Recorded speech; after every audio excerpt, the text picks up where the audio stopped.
Okay, hi everyone. Edric and I decided that during this ECQ, we're really going to try and maximize every opportunity that we can to be a blessing. And since most people are online, then it's a good opportunity to be able to put out content that can be that can be useful to people, helpful for marriages, for relationships. So, what I wanted to ask my amazing husband, thanks for joining me, honey. This is unprepared. I'm supposed to be doing some other stuff, but I forced you. This is what we do. No, I wanted to ask ECQ. you. I wanted to ask you, how can we encourage people who, let's say, they're in their homes, they're doing this enhanced community quarantine, they're trying to obey, but at the same time, they don't feel close to their family members, so there's emotional distancing going on. And you and I kind of experienced that also at the beginning, because the truth is, Edric's not used to being home all the time. He's usually out and working. And so there was a point where we're also, getting irritated with each other. And what has God taught you during this time that maybe you can share with everybody? Okay, so it's a quick backstory. Joy was like, hey, we had just come from doing an orientation about homeschooling to people in the Middle East and the Philippines with her family. And as we ended that call, she's like, hey, I want to pull out my phone, and let's do a video of, what we learned recently about marriage. And I'm like, all right, I had stuff to do, but I said, okay, let's do this. Then after we recorded it for like 14 minutes and I was pouring my heart out, she goes, why don't we go live? Let's just go live. I'm like, live? I'm like, just use that material, And she's like, but it don't take so long to upload. So I'm like, okay, you know what? This is what I'm learning. Live with your wife in an understanding way. Is that what you're going to say? Yeah. So Joy basically said, honey, why don't you share what you're learning about marriage? Because there's many different learnings. And she coined this term emotional distancing because of all the social distancing that's happening. It's kind of a nice similar concept. But so bottom line is this, and I'll just speak from my heart and go straight because Joy's not going to upload that video anyway. In the first week or a half into the quarantine, because you're just so in your face with everybody, even small things you start fighting about.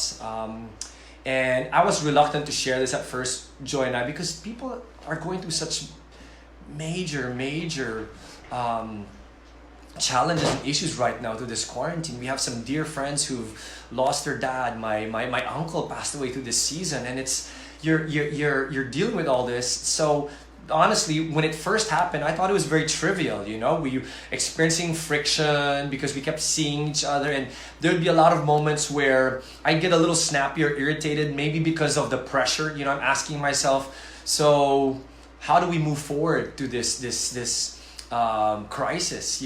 Some of our income sources are being hit. How do we shift our businesses? Even our church ministries also adapting to this whole thing, and me personally, I still don't know how to process this. So all of this is swimming in my head.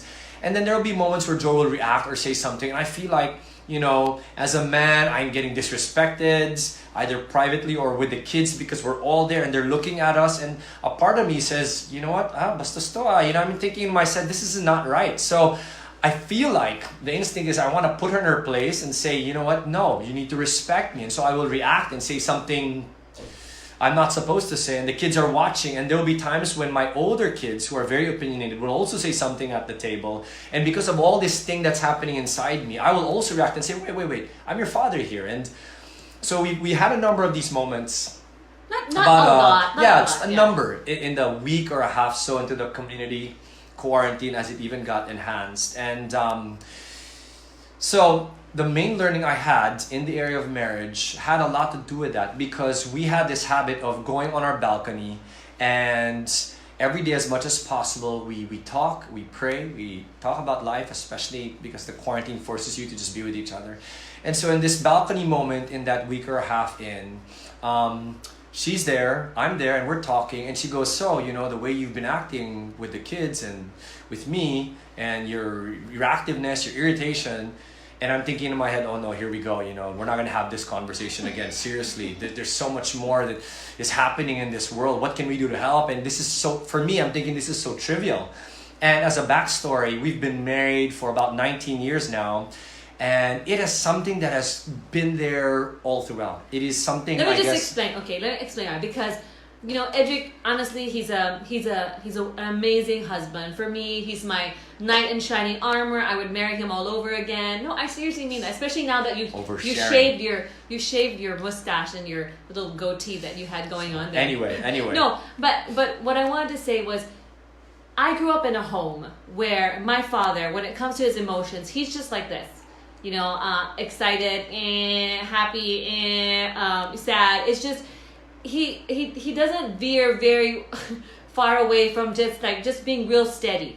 And then I married Edric, and one of the reasons why I love Edric is because he's an intense person. He's Are you sure? He's very passionate. He's also spontaneous. He's a lot of fun.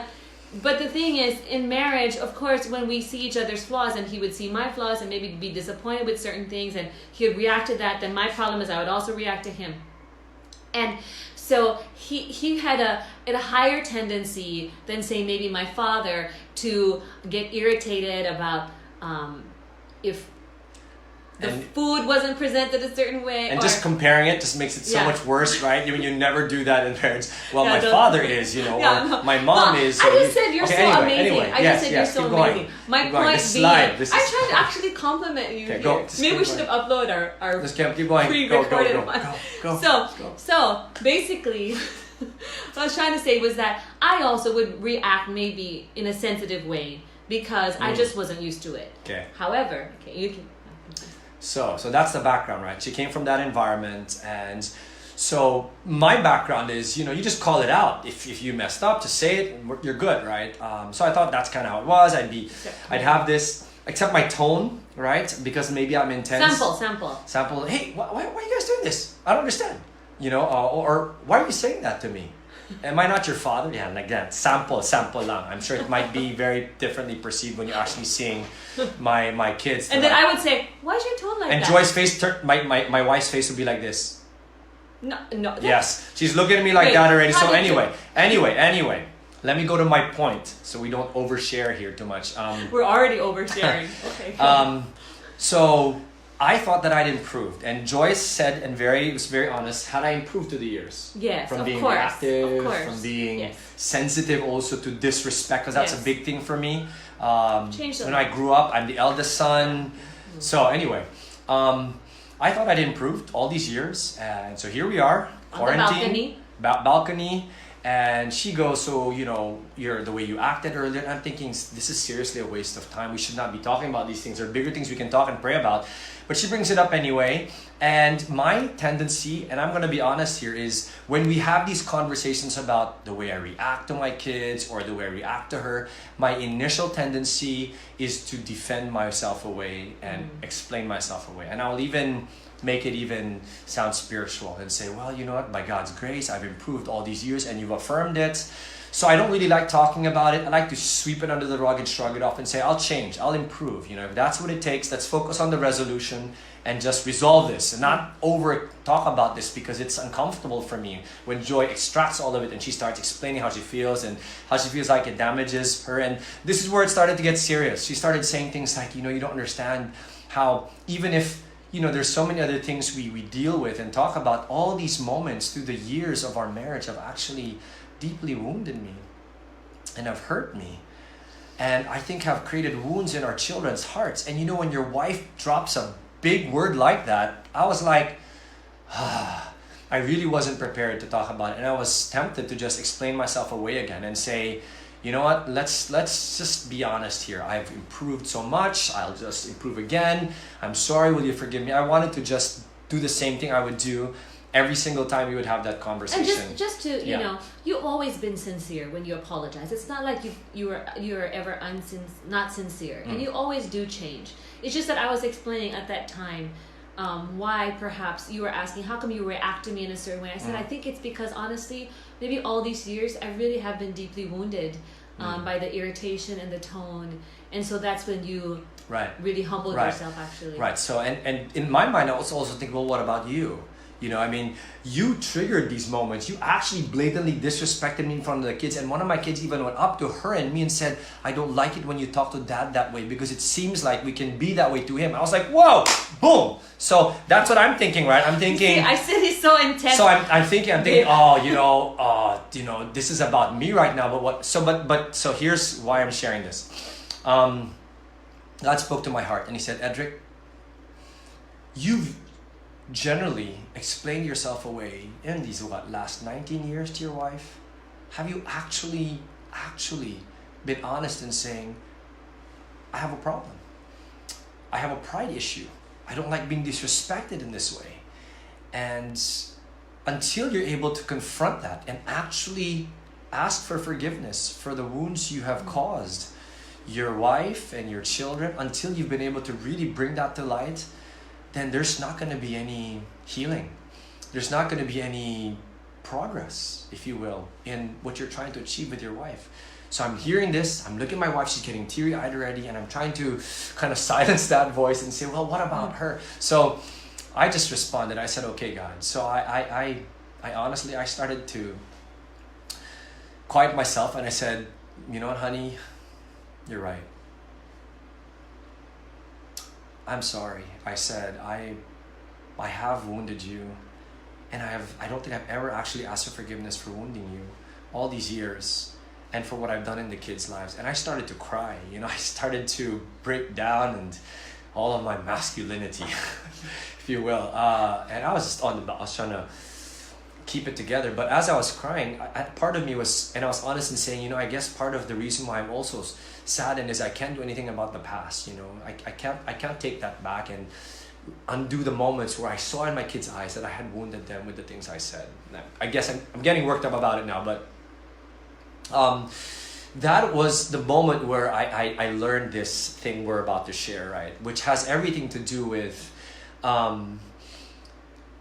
in this quarantine, because we are so in your face, there are powerful opportunities for us to step back and ask hard questions. Are there heart conditions that God has been meaning for us to deal with in our marriages, in our parenting, and maybe other relationships that are valuable to us, where because we're able to step back, we can be honest and say, I've been dismissing all these things for the most part of my life, and maybe speaking them or explaining them away. And that's what God spoke to me. He said, Edric, now is the time to really experience this healing in your marriage and even in your own life as you battle this pride issue and your desire to be respected.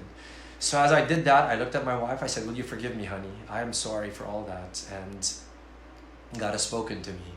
And I realized that I have not been able to do this cumulatively. I'm sorry. Will you forgive me for all the pain and the hurt I've caused you through these years, for what I've done to the kids? And you know what? I will trust God to change me. And as I did that, of course, I also spoke to the kids. That became part of my lesson through this quarantine. Is there can be emotional distancing, the term Joy mentioned, right? Where we trying to carry on with our lives. Maybe there are things that we have not yet confronted in our relationships because we're just trying to carry on. We're all trying to cope. But God is saying, stop. Part of the reason I want you to be in this situation is to be able to look at these things and create healing that is really, really been necessary through all these years. So that's what I've learned. And the wonderful upside for me, which I was not expecting, is what did Joy do? Well, God also convicted me that I've been using maybe the way Edric is as an excuse to react to him in a certain way, to say things in a certain way, to have ammunition to be irritable back in response. And God reminded me that that's also wrong. I can't make my responses towards Edric or the way I am as a wife dependent on the way he is. It's really, I have to do my part. And I have to really respect him. And so I also apologized to him. And I also cried because I said, hon, will you also forgive me for being disrespectful also? And there was a lot of healing. And I thought that we would share that because it's going to be so hard to enjoy and make it through and maximize this enhanced quarantine season if those relationships in the home are not dealt with. There's no real healing that takes place. And what's going to happen is everybody's just going to be doing their own thing, and there's not going to be really any connecting with one another. And this is just such a great opportunity to really show your family members how much you love them, how much they matter to you. And especially, can I just jump in? Especially because life is suddenly so fragile. Right. So fragile, you know? Yeah, so. And I was just thinking, what if we only had a few more weeks to live? How would we want to end them, and how would you want to spend them? And so if there's healing that needs to happen in your family relationships, I hope that you can prioritize that, and you'll find that even if it is hard to do this quarantine, your home space can be an amazing... Your present home can your be a present pleasant home. Can be a really pleasant home is what we were saying. Yeah. So there's two verses I just wanted to share here. The Bible says a gentle answer turns away wrath. So when she was sharing all this, instead of saying, well, what about you? You disrespected me, and really, are we going to talk about this? You know, when I changed my tone and I said, I'm sorry, you know, you're right.